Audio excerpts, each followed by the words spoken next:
ہوشیار ہوں اور احتیاط کریں۔ اس پروگرام میں ایسے واقعات کا تبصرہ کیا گیا ہے جو بچوں کے لیے بالکل ہی نامناسب ہے۔ کہتے ہیں the pen is mightier than the sword، قلم تلوار سے زیادہ طاقتور ہے۔ لکھائی، سوچ اور خیالات تشدد سے بہتر اثر انداز ہوتے ہیں۔ آج کا سچا قصہ ایک ایسی عورت کے بارے میں ہے جسے لگا کہ اس کے قلم کی سیاہی، اس کی انک سوکھ گئی تھی اور اس کے پاس تلوار اٹھانے کے سوائے کوئی چارہ نہیں تھا۔ فیصلہ غلط تھا یا صحیح تھا، یہ آپ جلد جان جائیں گے۔ آئیے دیکھتے ہیں نانسی اور ڈینیل بروفی کی کہانی۔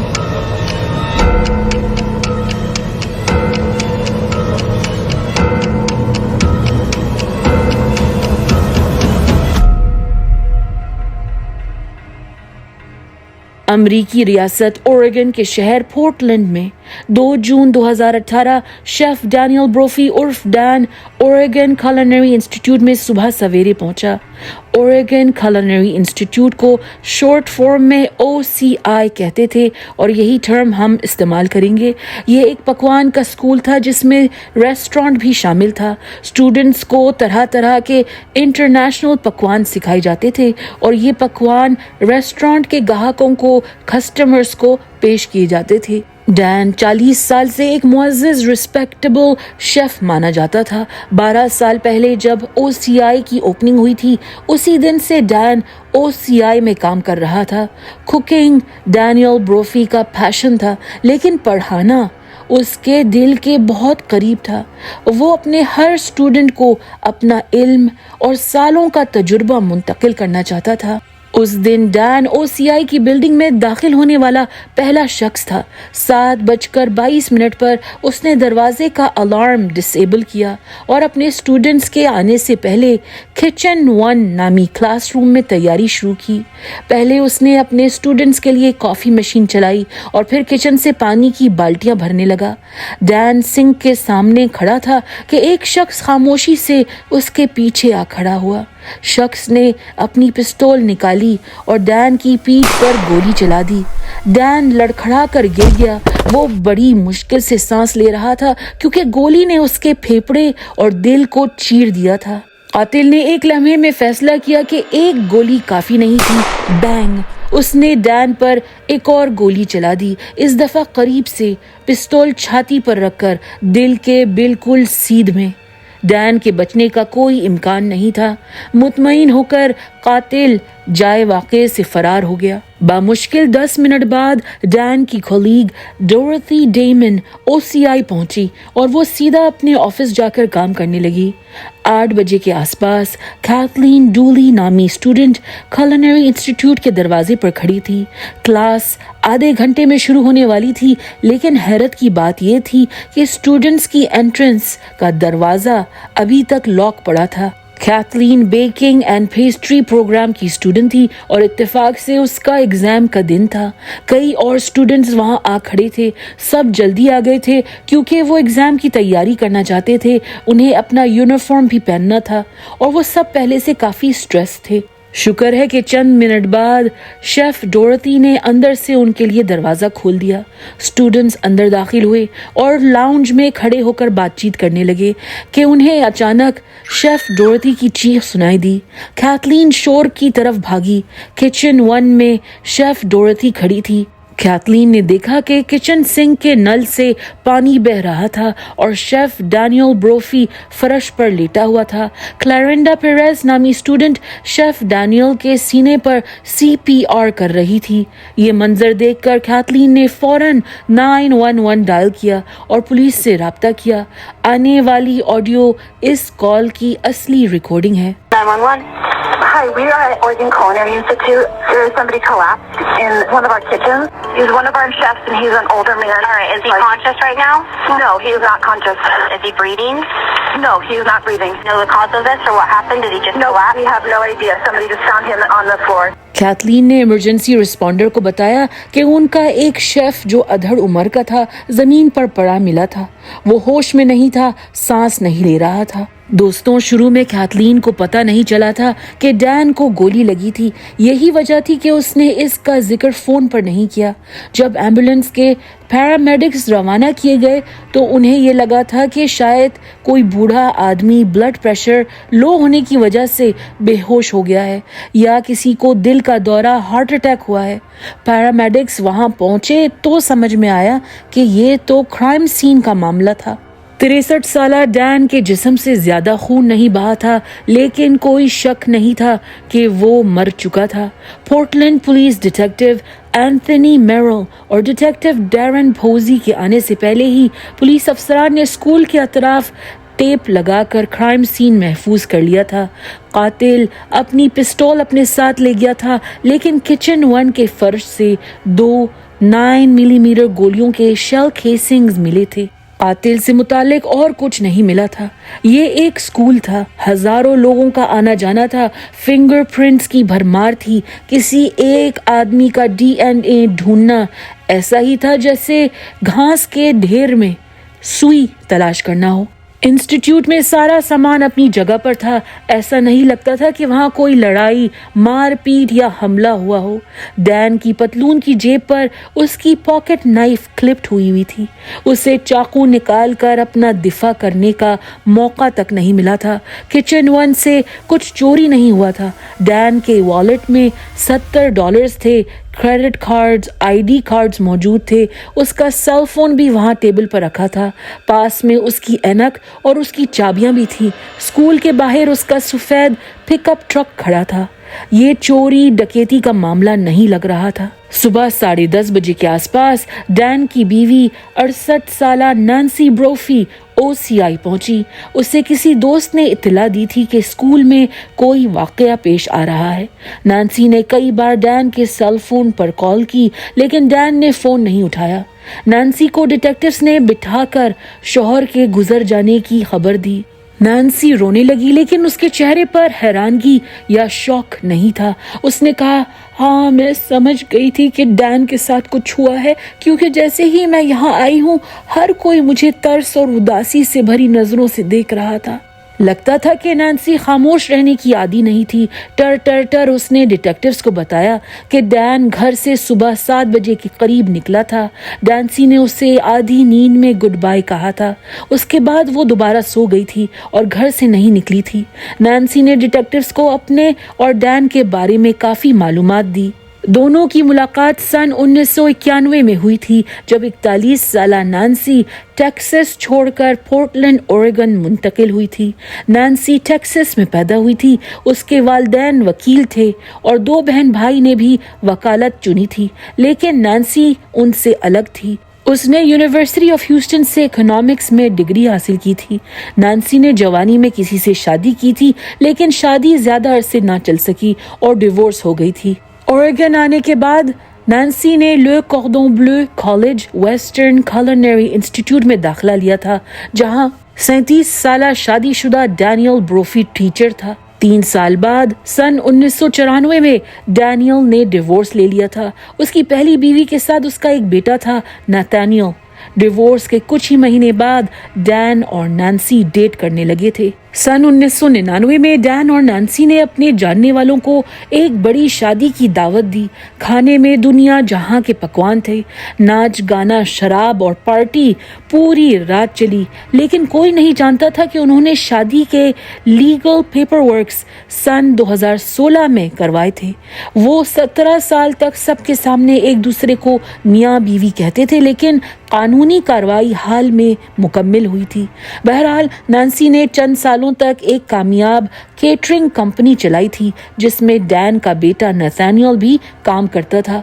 काफी अरसे तक केटरिंग बिजनेस के जरिए नैन्सी हर साल 5-6 लाख आसानी से कमाने लगी थी, मगर अमेरिका में रिसेशन के चंद सालों के दौरान कारोबार ठप हो गया था और नैन्सी को केटरिंग बिजनेस औने पौने दाम बेचना पड़ा। نینسی ہار ماننے والوں میں سے نہیں تھی۔ اس کے بعد اس نے ایک انشورنس کمپنی میں کام شروع کیا، ساتھ میں اس نے رائٹنگ میں دلچسپی لی۔ نینسی نے کئی ناولز لکھے ہیں اور پبلش کیے ہیں۔ آج بھی the wrong hero, the wrong lover, the wrong husband, Nancy کی ساری کتابیں امیزون یا دوسری ویب سائٹس پر دستیاب ہیں۔ نینسی کے رومانس ناولز کا سن کر لوگ اکثر ڈین کو چھیڑتے تھے، اوئے ہوئے ہیرو، تمہاری بیوی رومانس ناولز لکھتی ہے، اسے سٹیمی سینز کے آئیڈیاز کہاں سے آتے ہیں؟ کیا وہ تم دونوں کی ازواجی زندگی، پرسنل انٹیمیٹ مومنٹس سے انسپریشن لیتی ہے کیا؟ جواب میں ڈین صرف ہنستا تھا، ان کے مذاق کا برا نہیں مناتا تھا۔ وہ اپنی بیوی کا سب سے بڑا سپورٹر تھا۔ ڈیٹیکٹیوز نے ڈین کے کولیگز اور اسٹوڈنٹ سے بھی پوچھ گچھ کی، سب نے ڈین کی تعریف کی۔ وہ اپنے کام کو لے کر سنجیدہ تھا، بہت ڈیڈیکیٹڈ تھا۔ اسٹوڈنٹس کو گوشت کے مختلف کٹس سمجھانے کے لیے وہ گائے کا کاسٹیوم پہن کر بتاتا تھا کہ جانور کے جسم سے کہاں کہاں سے ٹی بون سٹیک، برسکٹ، شورٹ ریبز، فیلے مینیون نکالے جاتے ہیں۔ کولنری آرٹس میں تجربے کے ساتھ ساتھ اس نے مرین بائیولوجی کی ڈگری مکمل کی تھی۔ باغبانی یعنی گارڈننگ کا شوق تھا اسے۔ اپنے بیک یارڈ میں اس نے کئی قسم کے سبزیوں اور پھلوں کے پودے اور درخت اگائے تھے۔ کیونکہ اسے بی کیپنگ کا شوق تھا، اس نے شہد کی مکھیوں کا چھتا بھی لگایا تھا۔ ڈین کو وائلڈ مشروم کی بھی معلومات تھی۔ وہ اکثر اپنے اسٹوڈنٹس کو آؤٹنگز پر لے کر جاتا، کبھی وہ انہیں سمندر کے کنارے کلیمز تلاش کرنے کا طریقہ بتاتا تو کبھی گھنے جنگل میں ایگزوٹک مشروم کی پہچان کرواتا۔ وہ اپنے فارغ وقت میں چیریٹیز کے لیے کام کرتا تھا، فوڈ بینکس میں کھانا ڈونیٹ کرتا تھا، چرچ کے پروگرامز میں بے گھر ہوملیس لوگوں میں 200-300 کھانے کے ڈبے بانٹتا تھا۔ ہر کسی کو ڈین اور نینسی کی جوڑی پرفیکٹ لگتی تھی۔ وہ مختلف تھے۔ ڈین خاموش طبیعت کا مالک تھا جس کا ایک ڈرائی سارکاسٹک مذاق کرنے کا انداز تھا۔ نینسی ببلی اور رومانٹک تھی، ایکسٹروورٹ تھی۔ وہ بہت مختلف تھے لیکن سب کو نظر آتا تھا کہ وہ ایک دوسرے سے محبت کرتے تھے۔ ڈین خاص طور پر نینسی کی بہت قدر کرتا تھا۔ کبھی کوئی دوست اگر ڈین کو کہیں جانے کا کہتا یا دعوت دیتا، "Hey Dan, you wanna go out for a drink?" ڈین کہتا، "پتہ نہیں مینجمنٹ کی کیا پلانز ہیں، مینجمنٹ سے پوچھ کر بتاتا ہوں۔" مینجمنٹ کا مطلب بیوی۔ ڈین کی ماں کیرن بروفی نے بتایا کہ ڈین اور نینسی کے اچھے تعلقات تھے اور حال میں ڈین نے ریٹائرمنٹ کی بات شروع کی تھی۔ وہ کہتا تھا، "ہم سادگی والی زندگی جئیں گے، اپنی پوتی نتانیل کی بیٹی کے ساتھ کھیلیں گے، بیٹھ کر آرام سے کافی پئیں گے۔" یہ سب سن کر ڈیٹیکٹیوز کے لیے سب سے بڑی مسٹری یہ تھی کہ ڈینیل بروفی، جسے ہر کوئی پسند کرتا تھا، کوئی اس کا دشمن نہیں تھا، تو قاتل کون تھا؟ 4 جون 2018 ڈینیل بروفی کے قتل کے دوسرے دن اوریگن کولنری انسٹیٹیوٹ کے سامنے اس کے چاہنے والے میموریل ویجل کے لیے اکٹھا ہوئے۔ ڈین کے دوست اور کلیگ شیف برائن ولکی نے سب کو 1 منٹ احتراماً خاموشی اختیار کرنے کو کہا۔ 1 منٹ آف سائلنس کے بعد باری باری سب نے ڈین کے بارے میں چند بول بولے۔ وہاں کھڑے لوگ پھول اور موم بتیاں ساتھ لائے تھے۔ یہ صرف رونے اور افسوس کرنے کا موقع نہیں تھا۔ اسٹوڈنٹس نے ڈین کی مزاحیہ باتیں یاد کی، اس کی اچھی عادتوں پر غور کیا، وہ کیسے گھر سے جیم اور مربے بنا کر اسٹوڈنٹس کے لیے لا کر ویگن میں رکھتا تھا۔ اگر کوئی اسٹوڈنٹ اپنی شیف کی ٹوپی گھر بھولاتا تو ڈین کے پاس اس کا حل تھا۔ وہ انہیں اپنی ٹوپیوں کی کلیکشن سے نوکیلا ہیلمٹ یا میکسیکن سمبریرو، کنسٹرکشن کا ہارڈ ہیٹ پہننے پر مجبور کرتا تاکہ وہ آئندہ یہ غلطی نہ کریں۔ میموریل میں نینسی بھی موجود تھی اور اس نے ایک مختصر بیان دیا۔ He did what he loved. He loved teaching. He loved mushrooms. Dan was one of the few people I've ever known who did exactly what he wanted in life and loved doing it. اس نے کہا وہ مر گیا اس کام کو کرتے ہوئے جس سے اس کو محبت تھی۔ اسے پڑھانے کا شوق تھا، اسے مشرومز پسند تھے۔ ڈین ان چند لوگوں میں سے ایک تھا جن کو پکا معلوم تھا کہ وہ زندگی میں کیا کرنا چاہتا ہے۔ नैन्सी की बातें सुनकर सबकी आंखें भर आईं। अगले दिनों में डिटेक्टिव्स ने ओरेगन culinary इंस्टीट्यूट के बाहर सर्वेलेंस कैमरों की फुटेज चेक की। सुबह के वक्त वहां से कोई गुजरते हुए नजर नहीं आया सिवाय एक आदमी के। आदमी काली रंगत का था और वो एक नीला गार्बेज बिन घसीट रहा था। इस आदमी के बारे में मालूमात की गई। पता चला कि ये एक बेघर होमलेस आदमी था जो सारा दिन सड़कों के कचरे से कैन्स और बोतलें कलेक्ट करके पैसे कमाता था। आदमी ना चोर था ना कातिल था। डिटेक्टिव्स जानते थे कि उनके पास सबसे बड़ा एविडेंस गोली के स्पेंट केसिंग्स थे जो किचन 1 से बरामद हुए थे। कोई भी प्रोफेशनल कातिल ऐसा सबूत नहीं छोड़ता क्योंकि इससे आपको पिस्तौल के बारे में काफी सारी मालूमात मिल सकती हैं। डिटेक्टिव्स ने नैन्सी से पूछा, क्या आप लोगों के पास बंदूक है? नैन्सी ने कहा, हाँ, 4 महीने पहले हमने एक 9 मिलीमीटर ग्लॉक 17 खरीदा था अपनी हिफाजत के लिए, लेकिन हमने उसे कभी इस्तेमाल नहीं किया है। उसके बैरल पर अभी भी सफेद प्लास्टिक स्टॉपर लगा है।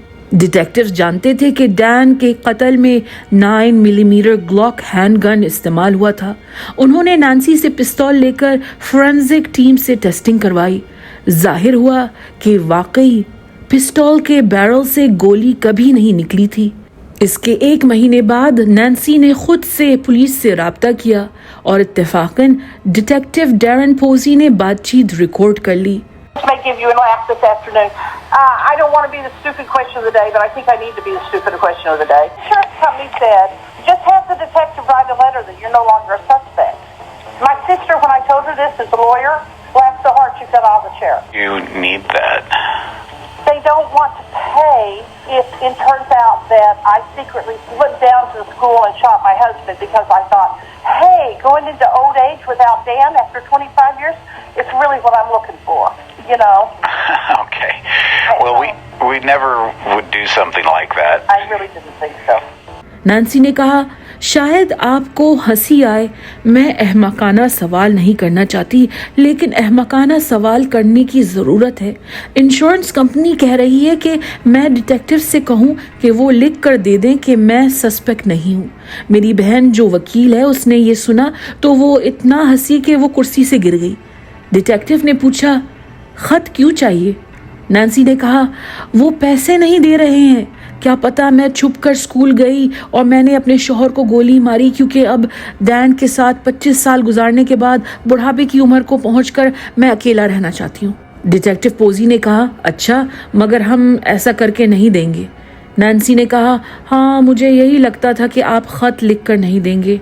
फोन बंद करने से पहले नैन्सी ने कहा, इंश्योरेंस वालों के तो नखरे हैं, मामूली पैसों का मामला है, 40,000 की बात है, मिलियंस की पॉलिसी थोड़ी है कि वो इतना एहतियात कर रहे हैं। नैन्सी का ये कहना था और डिटेक्टिव्स को तशवीश हुई। उन्होंने इंश्योरेंस कंपनी से राब्ता किया। पता चला कि इंश्योरेंस पॉलिसी 40,000 की ही थी, लेकिन ये वाहिद पॉलिसी नहीं थी। नैन्सी ने मुख्तलिफ कंपनियों से डैन के नाम 6 लाइफ इंश्योरेंस ली हुई थी। डैन की मौत पर नैन्सी $1.4 मिलियन की हकदार होने वाली थी। डिटेक्टिव्स ने डैन और नैन्सी के फाइनेंस पर नजर डाली। साफ वाज़ेह था कि वो माली मुश्किलात से गुजर रहे थे। नैन्सी की किताबें बिकती नहीं थीं और डैन की नौकरी से $50-60 हज़ार तनख्वाह मिलती थी। उनके अखराजात इससे ज्यादा थे और वो अक्सर घर के मॉर्गेज पेमेंट में देर कर देते थे। इन्वेस्टिगेशन के दौरान अफसरान को नैन्सी के बारे में एक और बात पता चली। 7 साल पहले नैन्सी ने अपने इंटरनेट ब्लॉग पर एक आर्टिकल लिखा था। टाइटल था, how to murder your husband. Nancy ने शौहर को मारने की वजूहात लिखी थी। सबसे पहले फाइनेंशियल वजह लिखी थी। नैन्सी ने शौहर को मारने के तरीके भी बताए थे। लिस्ट में सबसे पहले गन्स का नाम था। अब तो कह सकते थे कि हर राइटर कुछ ना कुछ लिख देता है, फिक्शन तो फिक्शन होता है। माना कि ये एक बहुत बड़ा इत्तेफाक था, लेकिन उसे गिरफ्तार करने के लिए ये सबूत नहीं था। डिटेक्टिव्स ने एक बार फिर सीसीटीवी फुटेज चेक करने की कोशिश की। इस दफा OCI की पार्किंग की नहीं, बल्कि उस मोहल्ले में दूसरे कारोबारों से मदद मांगी। डिटेक्टिव सामने बेलाजियो पिज्जा रेस्टोरेंट वालों के कैमरे देखने गए। पहले तो डिटेक्टिव्स को कुछ खास नजर नहीं आया, लेकिन 2-3 बार देखने पर उन्होंने एक जानी पहचानी वैन देखी। नैन्सी ब्रोफी ग्रे रंग की टोयोटा सियाना वैन चलाती थी। सीसीटीवी फुटेज पर गौर किया गया तो वैन की साइड पर एक स्क्रैच नजर आया।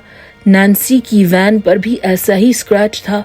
सीसीटीवी फुटेज में गाड़ी के विंडशील्ड के कोने पर एक स्टिकर लगा हुआ नजर आया। नैन्सी की गाड़ी पर उसी जगह चर्च की पार्किंग का स्टिकर था। ग्रे टोयोटा डैन के कत्ल के वक्त कई बार नजर आई थी, और सिर्फ यही नहीं, जब डिटेक्टिव्स ने उस इलाके की सड़कों के ट्रैफिक कैमरे चेक किए तो उन्हें 6:39 के वक्त सुनसान रोड पर वही वैन नजर आई, डैन के ओसीआई पहुंचने से 40 मिनट पहले। डिटेक्टिव्स का ख्याल था कि नैन्सी वहां जल्दी आकर अच्छी खुफिया पार्किंग की जगह ढूंढ रही थी जहां उसे कोई देख न सके। उसी सड़क पर 7:20 के वक्त डैन का सफेद ट्रक ओसीआई आते हुए नजर आया। 7:22 पर डैन ने ओसीआई की बिल्डिंग का अलार्म डिसेबल किया था। 7:29 पर नैन्सी की वैन घर वापस जाते हुए नजर आई, जिसका मतलब था कि नैन्सी 6-7 मिनट के अंदर कत्ल करके फरार हो गई थी।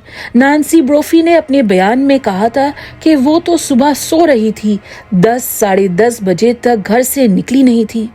5 सितंबर 2018 डैनियल ब्रोफी के कत्ल के 3 महीने बाद उसकी बेवा नैन्सी ब्रोफी को गिरफ्तार किया गया। गिरफ्तारी के वक्त नैन्सी ने कहा, "You guys think I murdered my husband? तुम लोग समझते हो कि मैंने अपने शौहर को कत्ल कर दिया?" अफसरान को उसकी ये बात बहुत अजीब लगी। नैन्सी और डैन के घर की तलाशी ली गई। एक डब्बे में स्कार्व्स और पर्सेस के बीच काला केस छुपा था, जिसके अंदर एक गोस्ट गन था। ये एक ऐसी बंदूक होती है जो हिस्सों में आती है, आपको खुद असेंबल करना होता है। इस डब्बे में सारे टुकड़े अपनी जगह पर थे, प्लास्टिक पैकेजिंग में थे। लगता था कि नैन्सी को गोस्ट गन खरीदने के बाद अंदाजा हुआ था कि पिस्तौल जोड़ना उसकी बस की बात नहीं थी।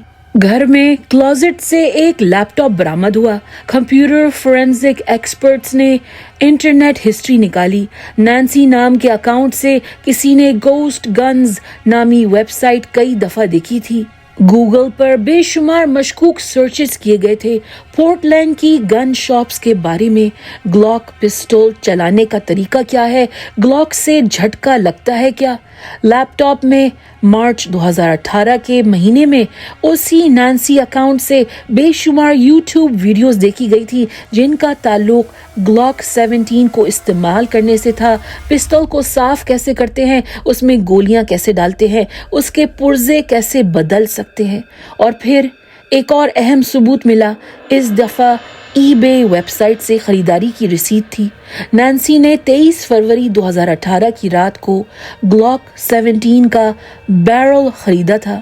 डिटेक्टिव्स का मानना था कि नैन्सी ने बैरल खरीदकर अपनी पिस्तौल में लगाया था। कत्ल के बाद उसने ईबे का बैरल निकालकर कहीं फेंक दिया था और ओरिजिनल बैरल वापस पिस्तौल में लगा दिया था। और यही वजह थी कि जब टेस्टिंग हुई थी तो फोरेंसिक टीम को लगा था कि ये पिस्तौल इस्तेमाल नहीं हुआ था। डिटेक्टिव्स ने सोचा नैन्सी और डैन के माली हालात ठीक नहीं थे, घर का मॉर्गेज अदा करने के पैसे नहीं थे। लेकिन अजीब बात यह थी कि चंद महीनों के अंदर नैन्सी ने $15,000 की बंदूकें और पुर्जे खरीदे थे, और वो हर महीने 6 इंश्योरेंस कंपनियों की किस्तें अदा कर रही थी। अप्रैल 2022 मल्टनोमा काउंटी सर्किट कोर्ट में नैन्सी ब्रोफी का मुकदमा शुरू हुआ। प्रोसिक्यूटर शॉन ओवरस्ट्रीट ने कहा, डैन नैन्सी को वो लाइफस्टाइल नहीं दे सकता था जो नैन्सी को चाहिए था अपने बुढ़ापे में, लेकिन डैन के मरने के बाद नैन्सी की जिंदगी को 4 चांद लगने वाले थे। इंश्योरेंस के $1.4 मिलियन मिलने थे और 5 लाख के घर की मलकियत भी। नैन्सी की दिफाई वकील लीजा मैक्सफील्ड ने कहा कि नैन्सी ने ग्लॉक 17 पिस्तौल डैन की इजाजत से खरीदी थी सेल्फ डिफेंस के लिए, क्योंकि कुछ अरसे पहले ही पार्कलैंड फ्लोरिडा में एक हाई स्कूल में मैस शूटिंग हुई थी और 17 अफराद हलाक हुए थे। رہی بات گوسٹ گن کٹ اور بیرل کی خریداری کی، نانسی ایک رائٹر تھی اور وہ اپنے نئے ناول کی ریسرچ کر رہی تھی۔ نئے ناول کی ہیروئن کو پسٹول جمع کرنا پسند تھا۔ نانسی نے پہلے بھی کتاب لکھتے وقت تیاری کرتے ہوئے دوربین، ہینڈ کفس وغیرہ خریدے تھے۔ کورٹ روم میں نانسی نے خود کئی گھنٹوں کی ٹیسٹمنی دی۔ اگر آپ کے پاس تھوڑا فارغ وقت ہے تو اس کے بیان کی فوٹیج یوٹیوب پر پڑی ہے۔ بہت ہی دلچسپ ہے کیونکہ اس سے سمجھ آتا ہے کہ جھوٹ بولنے والے کو اپنی کہانی یاد نہیں رہتی، جھوٹ اور سچ ایک جیسا لگتا ہے۔ پہلے نانسی نے کہا کہ قتل کے دن کو لے کر اسے ریٹروگریڈ ایمنیزیا ہو چکا ہے۔ ٹراما اور دکھ کی وجہ سے وہ یادداشت کھو بیٹھی ہے۔ اسے کچھ یاد نہیں، اسے یاد نہیں کہ وہ OCI کے آس پاس اپنی وین میں کیوں گھوم رہی تھی۔ پھر اس نے کہا، میں OCI کے قریب سٹار بکس سے کافی لے کر گاڑی میں بیٹھ کر کہانی لکھ رہی تھی۔ جج اور جوری بے وقوف نہیں تھے۔ 14 جون 2022 نانسی بروفی کو عمر قید کی سزا سنائی گئی۔ دوستوں، یہ تھی نانسی اور ڈینیل بروفی کی کہانی۔ ہمارے چینل کو سپورٹ کریے اور محفوظ رہیے۔ اگر آپ کو یہ ویڈیو پسند آئی ہے تو لائک، شیئر اور سبسکرائب کرنا بھولیے گا مت، ورنہ